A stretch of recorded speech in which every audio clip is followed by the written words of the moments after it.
Hello, everyone. I wanted to come on today and share with you how to amp up your drive without burning out. So, 3 steps that's going to increase your resilience.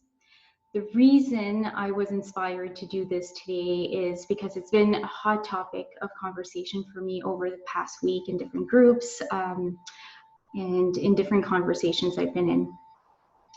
So, we're in the middle of a pandemic, and even though it doesn't feel like we're doing anything because we're confined at home, maybe we are trying to work on our business, maybe we can't work on business.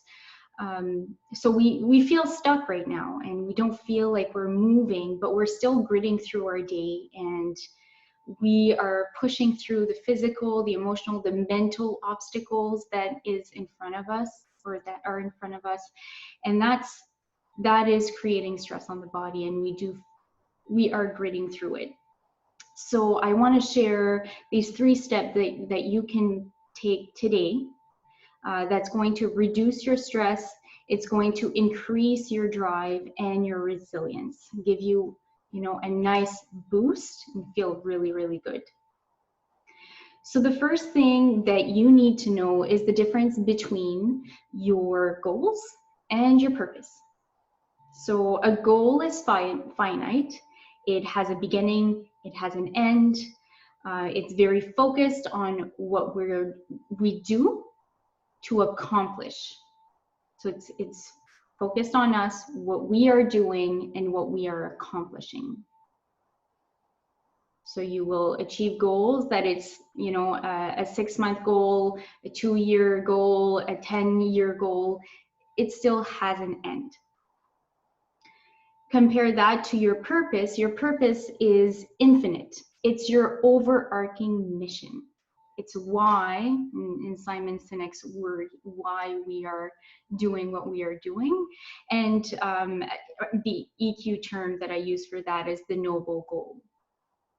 So it is focused on the impact that you have on the world, what you are bringing. So goal is finite, it has a beginning, it has an end, and your purpose is infinite. It's your overarching mission. Understanding that is the first step. The second step is to know what that noble goal is, to know what that purpose is. And if you have been living mostly focused on your task, on your goals, or even mostly on autopilot, you may or may not be aware of that purpose or have a sense of it.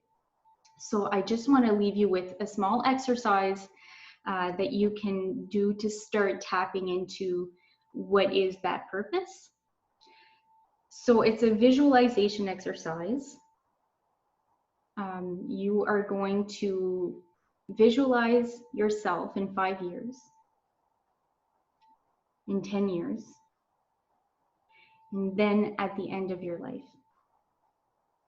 Okay? So if you can just take a moment and look around, what's present, who's part of that future.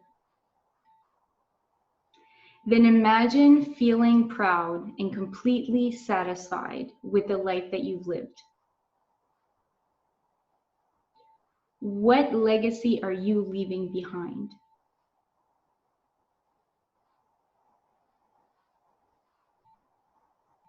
And that right there, what you are starting to feel, what you're starting to sense, that's your purpose.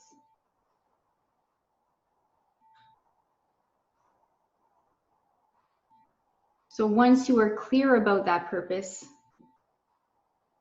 that result, that impact that you want to have on the world, then you can start reverse engineering and looking at those goals that stack up to have that impact.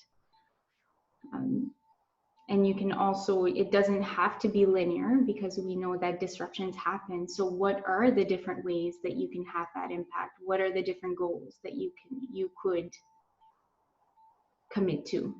to make that happen. Not that you have to do everything, but it's a way to align your goals with your purpose. So that was just a little side note for you.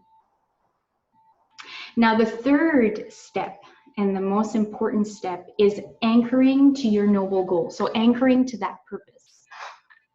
So when we anchor to that purpose, what we do is we draw on infinite energy. Meaning it's giving us a boost and it's carrying us instead of us gritting through. So to do this last step, we're going to use two elements. One is thoughts and the other one is actions. So the first one, so when do you do this? First off, you do this when you can do this at the beginning of your day to give you a boost. And anytime you feel like you're just gritting through, like it's effortful to be engaging in life or in doing or in working on your goals. So this is when you're going to stop and you're going to, one, bringing the awareness of your purpose. So this is a great time to have a vision board with pictures that's representing that purpose. So bringing in the awareness of your purpose, tapping into that feeling. And then the second part is going to be choosing to do an action that is embodying that purpose. And that's going to look very different for everyone. So what it could look like for some people is going to be about getting up and taking deep breaths and breathing in that feeling. For others, it's going to be maybe a movement that's going to embody. And I would even say things like if it's about like environment, maybe it's about connecting with nature, connecting with a plant, watering a plant. If it's about relationships, you might be calling up and connecting with someone to embody that purpose. Maybe it's talking to someone about that purpose, or journaling. Journaling why that's important to you. So some kind of action that's embodying your purpose.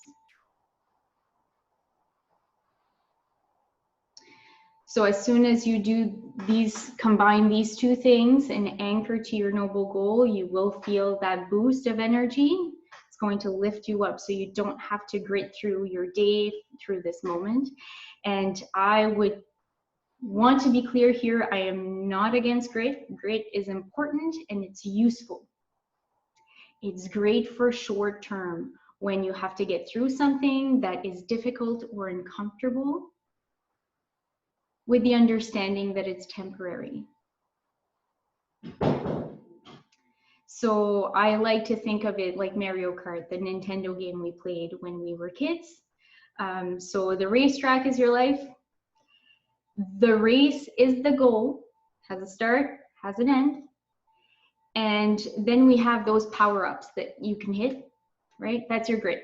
That's, just getting through this little obstacle or this little, just giving you a boost. But the gas that's filling up that cart is the feelings, the emotion deriving from that purpose. So you don't want to be relying on those power-ups. You want to be filling up your gas tank. And so again, the 3 steps are knowing the difference between your goal and your purpose, know your purpose, and anchor to your purpose. So it seems very simple, but it will make a huge difference. So it's the difference between trying to bust through a wall or rising up and floating above it. So I hope this was helpful to you. I would love to know your takeaway from this. Please leave me a comment and let me know what the highlight was for you. Thank you so much and have yourself a great day.